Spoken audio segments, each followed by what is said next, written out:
je suis comme Aristote et toute sa suite, c'est la base, le socle sur lequel la démocratie libérale doit fonctionner. Mais ça ne peut fonctionner que si on a des classes moyennes un minimum responsable sur le plan moral. Et là, on a des classes moyennes qui s'accommodent de 10% de chômage. Et 10% de chômage, qu'est-ce que ça veut dire? Ça veut dire, ce n'est pas juste des problèmes à un moment donné, parce que là, c'est 10% de chômage structurel. Ça veut dire des générations locales qui vivent dans le chômage. Ça veut dire de la destruction du processus d'élevage et d'éducation des enfants dans certains milieux.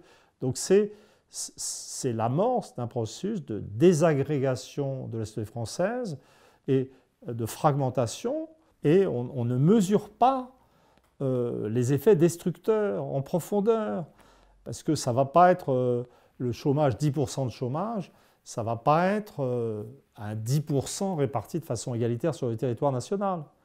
Vous allez avoir des régions dynamiques comme la Vendée, par exemple, où le taux de chômage est beaucoup plus bas. Donc vous allez avoir des régions où vous aurez 15, 20% de chômage.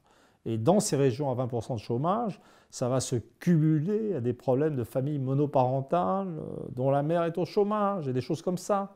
Il faut essayer de voir un peu ce que ça représente, je dirais, charnellement, en fait, un taux de chômage qui persiste indéfiniment à des niveaux qui, localement, ne vont pas être juste de 10%, mais de 15, 20, 25%. Il faudrait faire l'étude détaillée.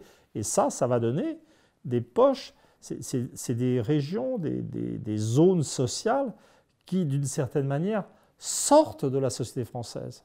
Et elles sont là, c'est sur le territoire, mais c'est comme des grumeaux qui ne sont pas là. Alors ensuite, super surprise de voir des régions qui échappent au contrôle du centre et qui se mettent à voter Front National.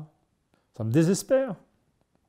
Et accepter de vivre avec 10% de chômage en se racontant que c'est en cassant la SNCF et en cassant le Code du travail qu'on va résoudre ce problème, alors que c'est une évidence que c'est l'appartenance à la zone euro, je veux dire, c'est un renoncement